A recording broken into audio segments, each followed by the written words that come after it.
YouTube சொந்தங்கள் அனைவருக்கும் இனிமையான வணக்கம். சன் டிவியில் ஒளிபரப்பாகி வருகின்ற எதிர்நீச்சல் சீரியலில் குணசேகரன் ஒவ்வொருவருக்கும் வலை விரித்து வருகின்றார். இதற்காக யாரையும் வெளியே விடாமல் தன் பக்கம் வைத்துக்கொண்டு அவர்கள் முதுகில் குத்தி எந்திரிக்க விடாமல் பண்ணுவதற்காக பிளான் எல்லாம் போட்டுக்கிட்டு இருக்காரு.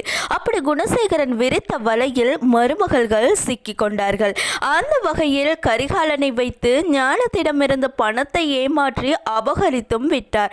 தற்போது ரேணுகா மற்றும் ஞானத்தை ஒரு மூலையில் முடக்கிவிட்டார்.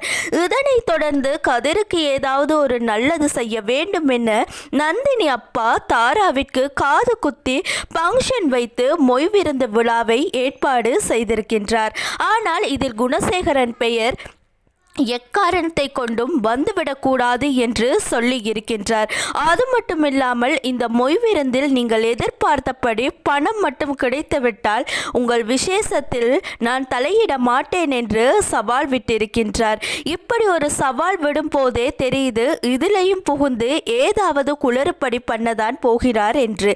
அதற்கு துருப்பு சீட்டாகத்தான் கரிகாலனை வீட்டிற்கு வர வைக்கின்றார்.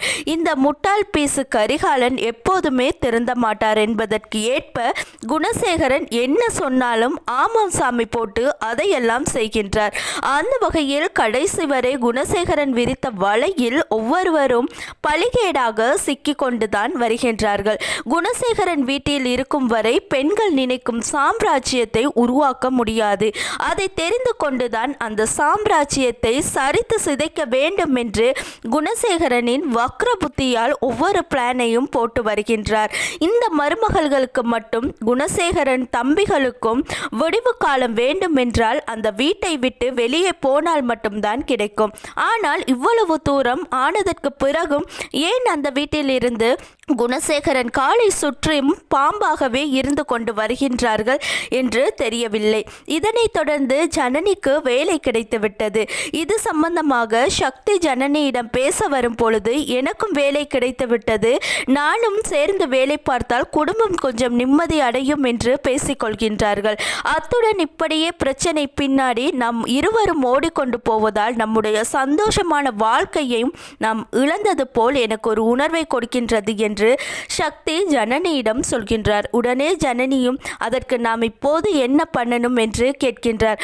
அவ்வப்போது நம்மளும் ரொமான்ஸ் பண்ணிக்கிட்டே இருந்தால்தான் நமக்கும் ஒரு உற்சாகமாக இருக்கும், வயசாகவில்லையே என்ற உணர்வு கொடுக்கும்னு சொல்றாரு.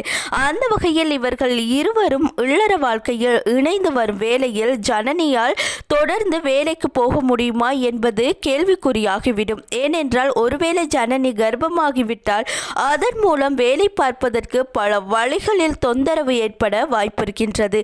இதனால் இந்த நேரத்தில் ஜனனி வேலைக்கு ஆப்பு வைக்கும் விதமாக சக்தியின் செயல்கள் இருக்கின்றது.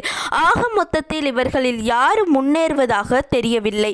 எதிர்நீச்சல் கதைப்படி வாடிவாசலை தாண்டி திமிரும் காளையாக துள்ளி வருவார்கள் என்பது இப்போதைக்கு நடக்காத ஒரு விஷயமாக பார்க்கப்பட்டு வருகின்றது.